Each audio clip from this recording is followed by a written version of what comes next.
এই সমাজে কিছু প্রকৃতির নারী অর্থাৎ মেয়েরা থাকে, যদি কোনো পুরুষ যুবককে আলিঙ্গন করে, তাও আবার উলঙ্গ অবস্থায় ঝাপটিয়ে ধরে, তাহলে হয়তো কিছু মানুষ বলবে ওই প্রকৃতির মেয়েদের কোনো রোগ আছে বা তাদের চিকিৎসার দরকার আছে। হ্যাঁ, এটা ঠিক কথা, কিন্তু ওই একই ঘটনা উলঙ্গ অবস্থায় জড়িয়ে ধরা, রোগ শব্দটি যথেষ্ট নয়। কিন্তু সর্বক্ষেত্রে কিছু ক্ষেত্রে দেখা যায় এর পেছনে এমন ভয়ানক কিছু থাকে যা ডাক্তার বিজ্ঞানদেরও সাধ্য নেই ঠিক করা। হ্যাঁ, ঘটনার মূল সারাংশ এটাই। যদি তোমাদের ঘটনাটি শোনার পর ভালো লাগে, একটি লাইক, একটি সাবস্ক্রাইব করাটা আমি আশা করি। চাইলে তোমরাও তোমাদের এরকম ঘটনা অর্থাৎ তোমাদের জীবনে ঘটে যাওয়া এরকম ভৌতিক ঘটনা আমার কাছে লিখে পাঠাতে পারো নির্দ্বিধায়। আর আমি বেশি কথা না বাড়িয়ে চলে যাব সরাসরি ঘটনাতে। নমস্কার দর্শক বন্ধু, গোস্ট ফাইলসের আজকের এপিসোডে সবাইকে জানাই অনেক স্বাগত। আমি সোনালি এখন আছি তোমাদের সাথে।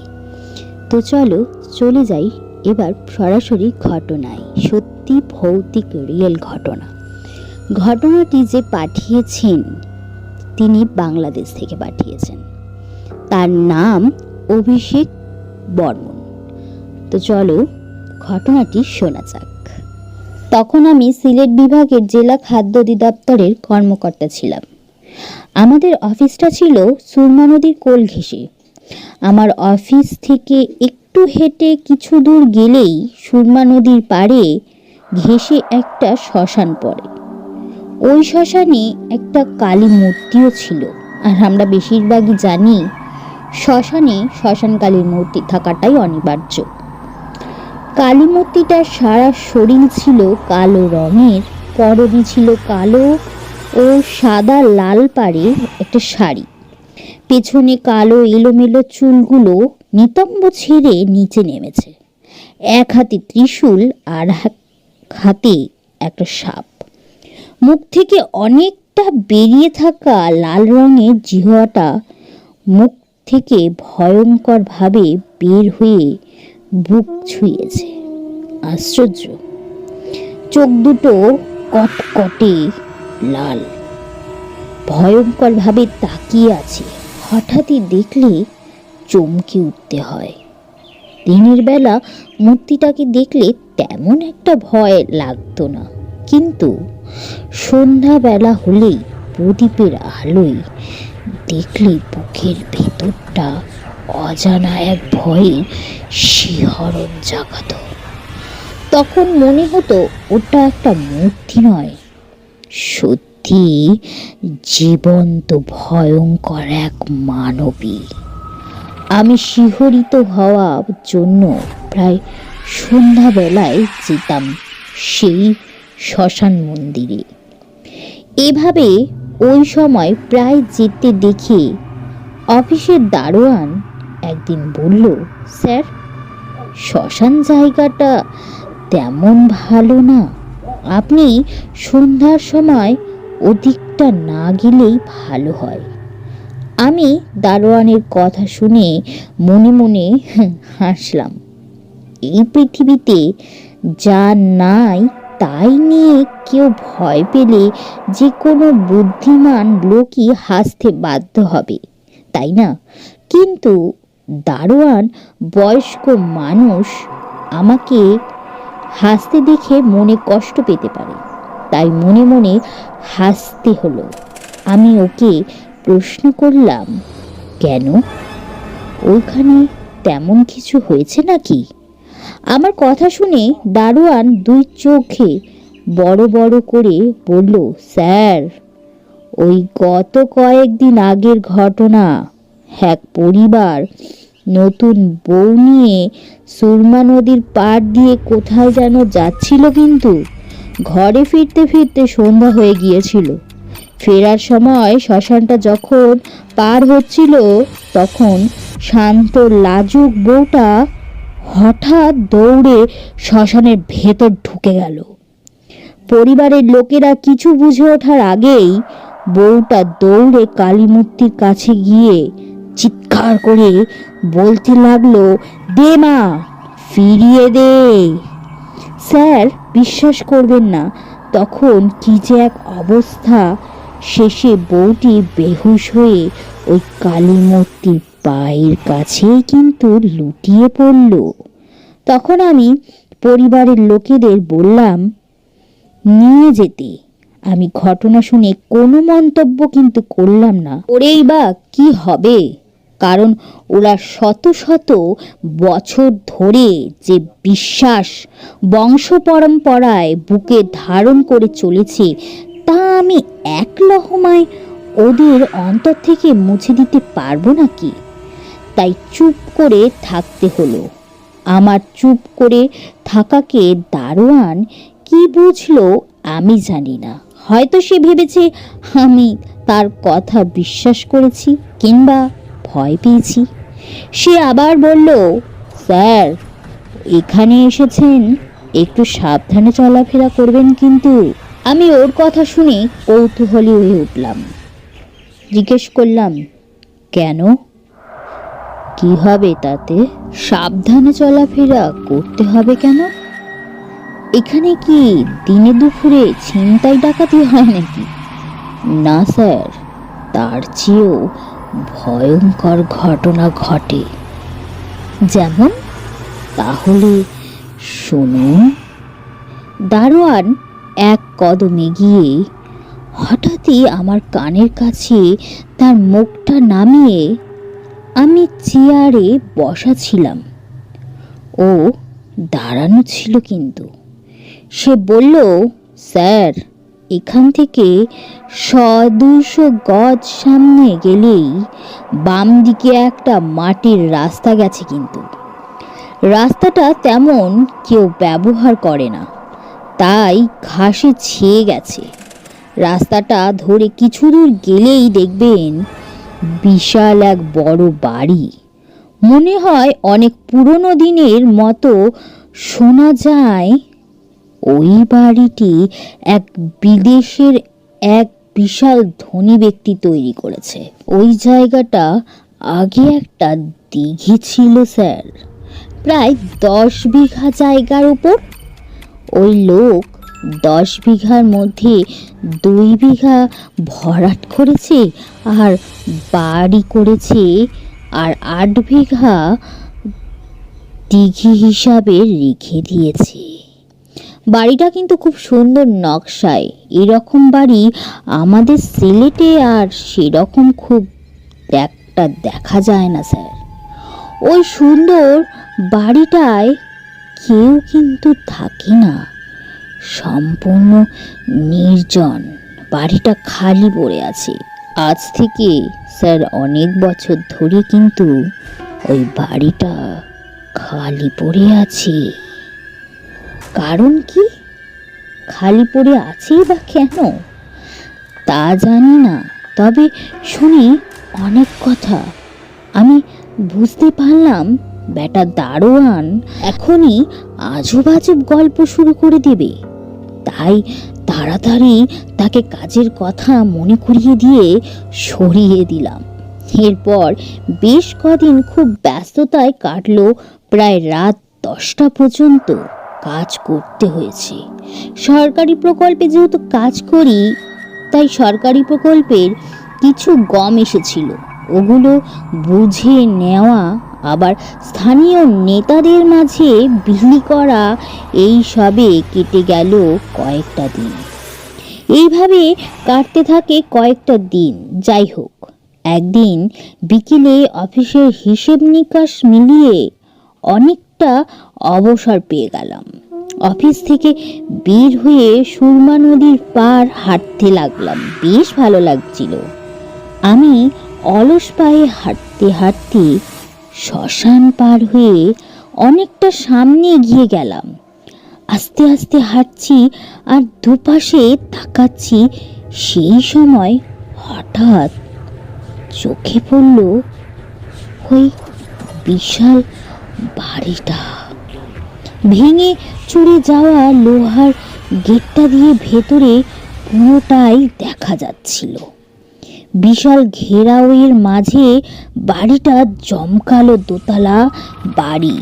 এত সুন্দর বাড়িটা বাইরে থেকে দেখে ভেতরে যাওয়ার লোভটা আরও সামলাতে পারলাম। আমি আস্তে আস্তে গেটটা একটু খুলে যাওয়ায় ইটের রাস্তা দিয়ে ভেতরে ঢুকলাম। আর এক মনে দেখছি আর ভাবছি কি সুন্দর ওই বাড়িটা। একটু বাইরে ঘুরে সামনে এগিয়ে যেতেই বুকের ভেতর হৃৎপিণ্ডটা লাফ দিয়ে উঠল। নারী কণ্ঠে কে যেন কথা বলল। পেছনে ফিরতে দেখি শাড়ি পরা বেশ লম্বা হালকা পাতলা গরনের অপূর্ব এক সুন্দরী মহিলা। আমি অনেকটা হতবাক হয়ে তাকিয়ে থাকলাম। তরুণী আমাকে প্রশ্ন করল, কাকে চাইছেন? আমি দ্রুত নিজেকে সামলে নিলাম। তরুণীটি হেসে ফেলল। এই পুরাতন বাড়িতে দেখারই বা কি আছে? আপনি যেভাবে মনোযোগ দিয়ে দেখছেন, আমি অনেকক্ষণ হয় এসেছি। আপনার তন্ময়তা, আপনি কে? আমি এই বাড়িতেই থাকি। আমি অবাক হয়ে গেলাম। আমি যতটুকু শুনেছি এই বাড়িতে নাকি কেউ থাকে না। আপনি কিন্তু ঠিকই শুনেছেন। আমি কাল বিদেশ থেকে এসেছি। বাড়িটা অ্যাকচুয়ালি বিক্রির ব্যাপারে। আপনি? আমি আপনাদের স্থানীয় কেউ না, কিন্তু সে আপনার ভাষার উচ্চারণেই শুনে বুঝেছি স্যার। তা কিভাবে আমাদের এখানে এলেন? আমি বাংলাদেশের খাদ্য মন্ত্রণালয়ে চাকরি করি। যে বেশ কিছুদিন হলো LSD হিসাবে পোস্টিং হয়ে এসেছি। ও, চলুন যাওয়া যাক। কিন্তু কোথায় যাব বললেন না তো? বাড়ির সামনেটাই দেখবেন, পেছনটা দেখবেন না। পেছনটাও দেখা যাবে নাকি? তাহলে তো ভালোই হতো। মেয়েটি সামনে চলতে লাগলো। আমি তার পেছন পেছনে যাচ্ছিলাম। কিন্তু মেয়েটি শাড়ি এমনভাবে পরেছে, পা এতটুকু দেখার উপায় নেই, দেখাও যাচ্ছিল না। বাড়ির পেছন দিকে এসে আমি আরো অবাক হয়ে গেলাম। দিঘির পাড়ে শান বাঁধানো একটি বড় সড়ো এক ঘাট। ঘাটের গেটে মানুষ সমান প্রায় উলঙ্গ দুটি নারীর মূর্তি। ভাবনার কাজ। ঘাটে বসার ব্যবস্থাও আছে। চলুন আগে কিছুক্ষণ ঘাটে বসি। আমি কোনো কথা না বলে ওই তরুণীর পাশে এসে বসলাম। হঠাৎ মেয়েটি বলে উঠলেন, কি ভাবছেন? আমাকে নিয়ে কি ভাবছেন? ভাবছেন না তো? আমি চমকে উঠলাম মেয়েটির কথা শুনে। আমার চমকে ওঠা দেখে মেয়েটি হঠাৎ হাসতে লাগলো। কি আমি ঠিক বলেছি তাই না? আমি অস্বীকার করতে পারলাম না, তাই মাথাটা ওপর নিচ করে স্বীকার করে নিলাম। তরুণী কাজটা ঠিক করেননি, কারণ আমাকে নিয়ে যারা এভাবে তারা ডুবে মরে। আমি অবাক হয়ে বললাম, বুঝলাম না মানে? আমার প্রেমে হাবুডুবু খেয়ে ডুবে মরে, এই বলে মেয়েটি আবারও হাসতে লাগলো। নির্জন এই দিঘির পাড়ে মেয়েটির হাসিতে আমি যেন কিসের একটা অশুভ ছায়াও দেখতে পেলাম। হাসি থামিয়ে মেয়েটি বলল, আসুন মুখ হাত পা ধুয়ে নিন, তারপর বাড়ির ভেতরটা দেখাতে নিয়ে যাব। তো আমি সিঁড়ি দিয়ে নেমে পায়ের গোড়ালি ডোবা জলেতে দাঁড়ালাম। নিচে জলেতে তরুণীটির শাড়ি জলেতে ভেসে উঠেছে, ওর পায়ের পাতা দেখা যাচ্ছে। অবাক কাণ্ড! ওর পা দেখে ভয়ে চমকে উঠলাম। তরুণীটির পায়ের গোড়ালি দেহের সামনের দিকে, পায়ের আঙুলগুলো ঠিক দেহের পিছনের দিকে। আমার চমকে ওঠা দেখেই তরুণী বুঝে ফেলল আমি ওর পায়ের গঠনটা দেখে ফেলেছি যে। তখন সাথে সাথে আমাকে জাপটে ধরল তরুণীটি, তীক্ষ্ণ কণ্ঠে বলল, আপনি যে চোরেলের পাল্লায় পড়েছেন স্যার। অপঘাতে মরা প্রেতাত্মারা গভীর জঙ্গল, নদী ও অব্যাহত দিঘিতে থাকি যে। তখন ভীষণ ভয় পেয়ে জল থেকে উঠে আসতেই চিৎকার করে আমাকে নিয়ে দিঘির জলে সে ঝাঁপিয়ে পড়ল। জলেতে ডুবে যাওয়ার শেষ মুহূর্তে দেখতে পেলাম যেন ঘাটে এসে দাঁড়িয়েছে কেউ। প্রায় ঠিক 3 দিন পর হুঁশ এলো আমার। আমি চোখ খুলে দেখি দারোয়ান বলল, আপনি চুড়েলের পাল্লায় পড়েছিলেন স্যার। চুড়েল এক নারী প্রেতাত্মা, এরা গভীর জঙ্গল, নদী, অব্যাহত দিঘিতে যে থাকে। দিঘিতে বলতে নদী, দিঘি। এরা বেশিরভাগ সময় অর্থাৎ পুরুষদের আকৃষ্ট করে। এরা খুবই নিষ্ঠুর আর পিশাচ। এরা যুবক পুরুষদের খুব নৃশংসভাবে হত্যা করে। আপনার আগে অনেক যুবক ওই দিঘির জলেতে ডুবে মারা গেছে। আপনাকে ওই দিন থেকেই আমি খেয়ালে রেখেছিলাম, নজরও রেখেছিলাম বলে আজ আপনি বেঁচে ফিরলেন।